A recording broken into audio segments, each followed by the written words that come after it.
When I started this, I thought it was going to be a cakewalk. I thought painting loose just meant slashing the paint around and just getting an easy and fast result. I was completely wrong. We are officially wrapping up season 2 of our Master Study series. For the last few months, I've been trying to leave behind the tighter, more controlled realism of Henriette Ronan Knipp and step directly into this wild, spontaneous brushwork of Harold Septimus Power. When you look at Harold's history, you can see why he painted with such aggression. His father actually had to flee Victoria after the Eureka Stockade uprising in 1854, meaning Harold was born in New Zealand while his family was essentially in exile. And by 14, he ran away from home to paint animal heads on the sides of butcher vans. And he was eventually forced into 4 years of clinical veterinary training, which he hated, by the way, before his instructor told him, "You'll never make a vet, so you better get." And those 4 years gave him a skeletal understanding of animal anatomy that no one else really had.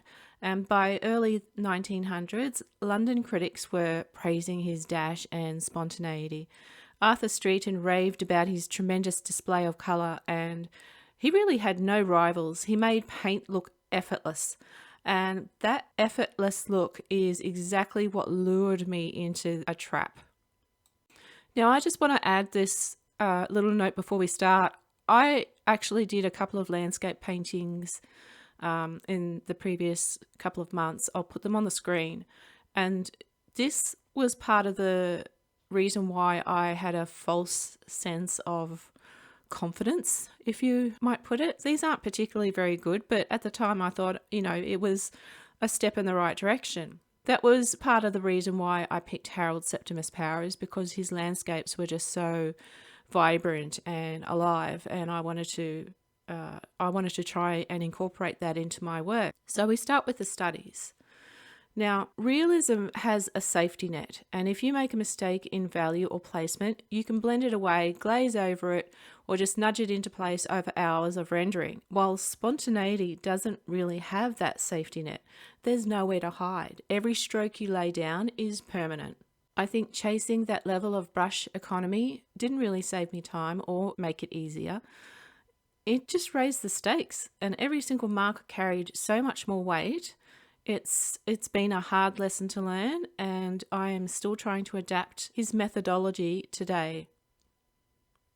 Now, for the first study, I tackled a direct tree portrait to get a feel for Power's rugged landscape handling, if you will. And what really worked here was the structure of the tree itself. The trunk has great physical weight, and I tried my best with laying down bold marks with a really loaded brush.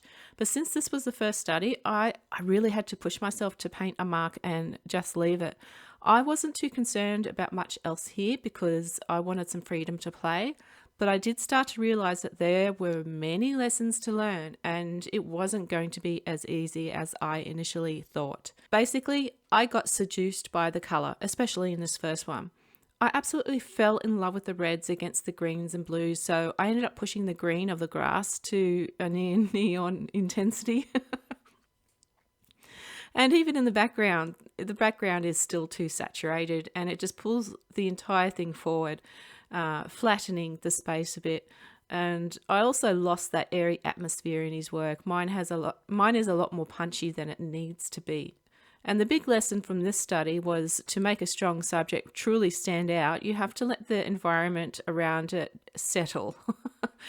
Atmospheric light is created by softening your background edges and muting your surrounding colours.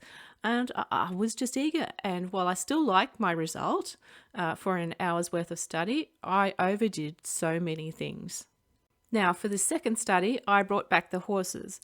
Power openly preferred painting old, worn-out workhorses over the racers or polo ponies people wanted from him. He believed they simply had far more personality, and I kind of agree. I deliberately stripped the human figure out of the composition for this to focus entirely on the presence of the horses and to get a better handle of his deliberate brushwork.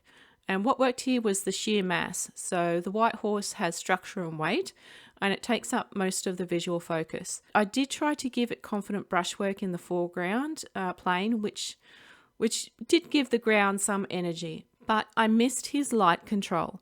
Power's white horse glows because of a temperature shift.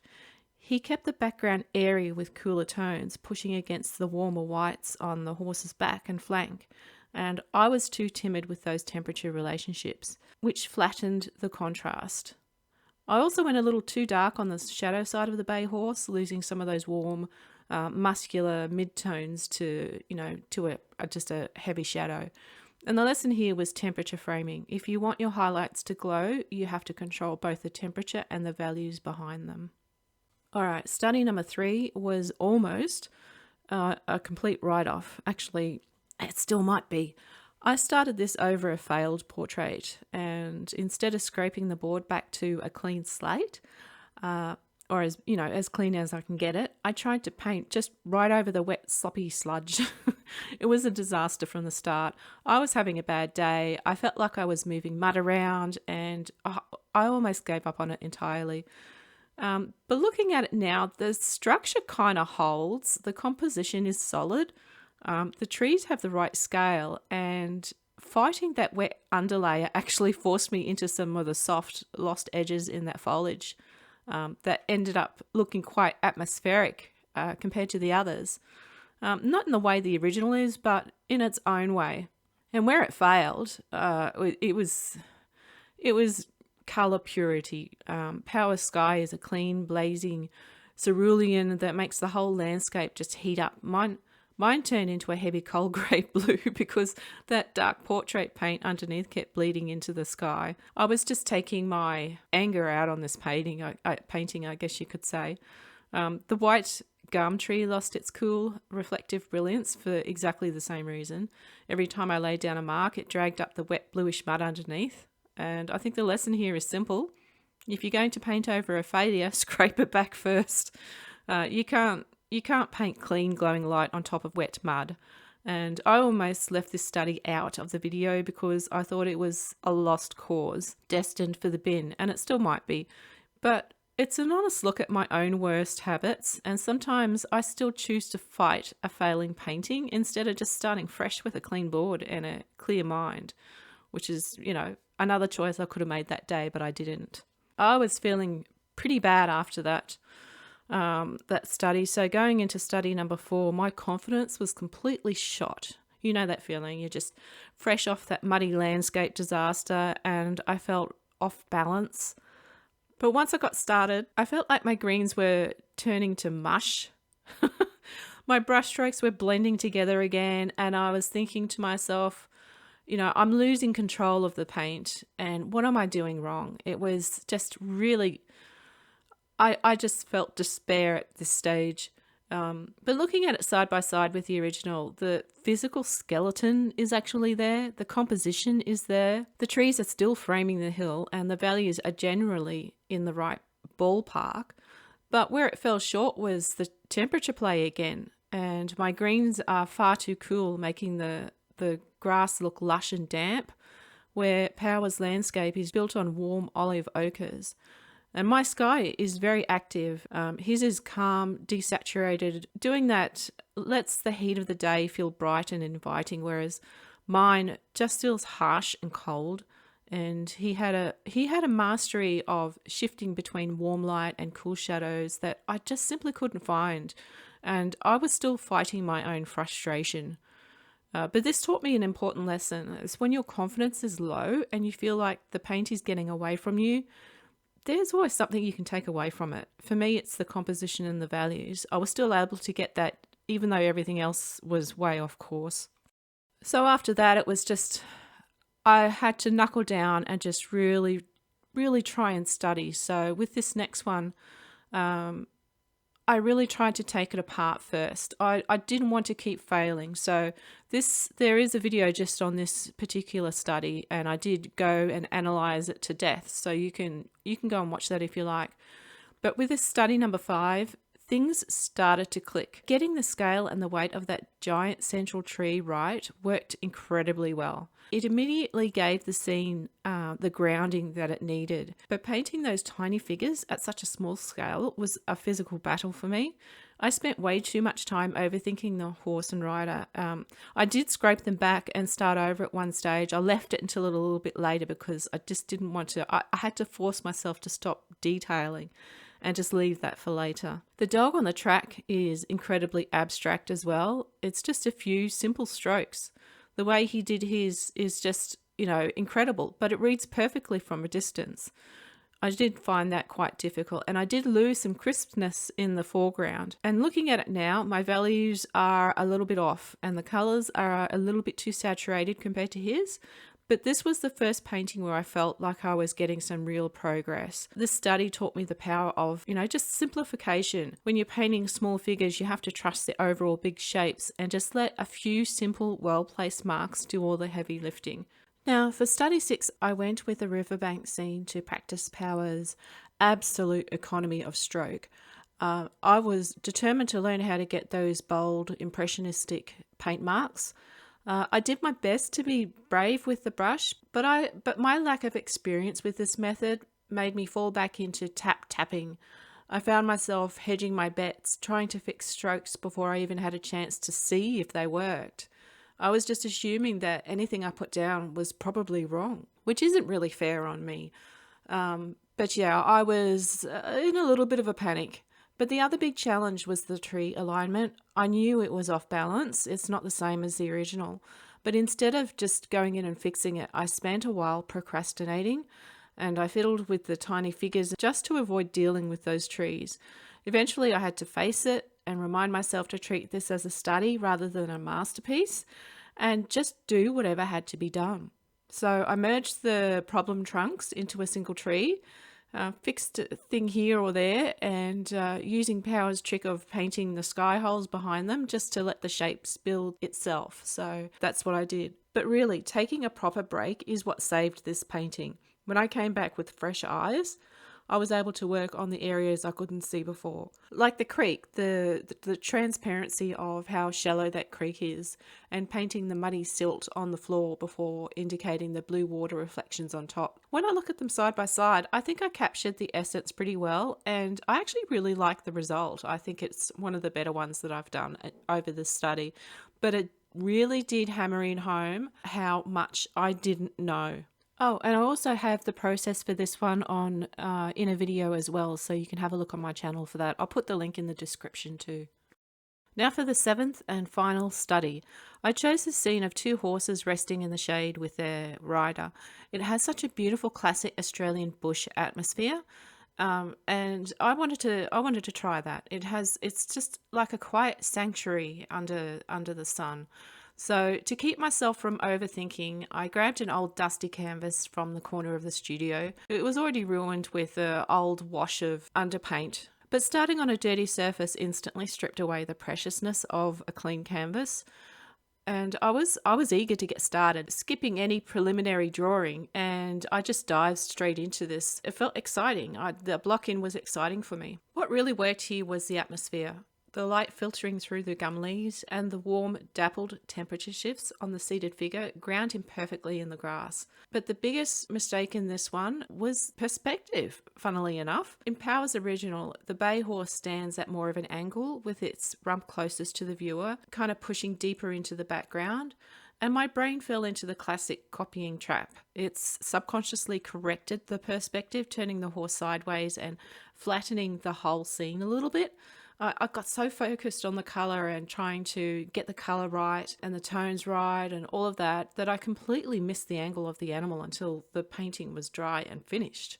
And I had the 2 side by side and I thought, oh, yeah, that was something I missed.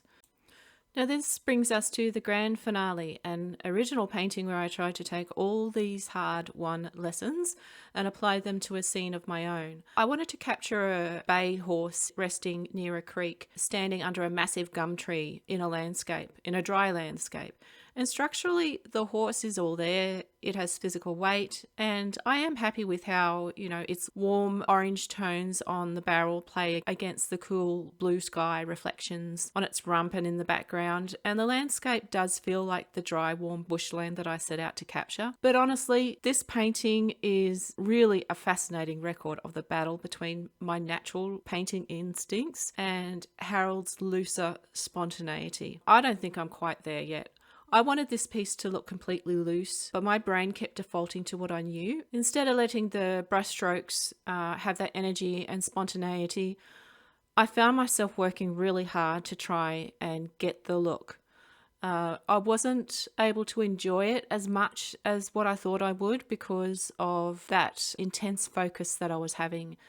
Am I doing it in Harold's style? Am I actually applying the lessons? I do find myself falling back all the time into my old habits, but I did do my best at the moment with this style. Instead of a pure Harold Septimus Power clone, it's a mix between his rugged colour language and my own stubborn need for structure. So looking back at the season, my entire view of these master studies has absolutely changed.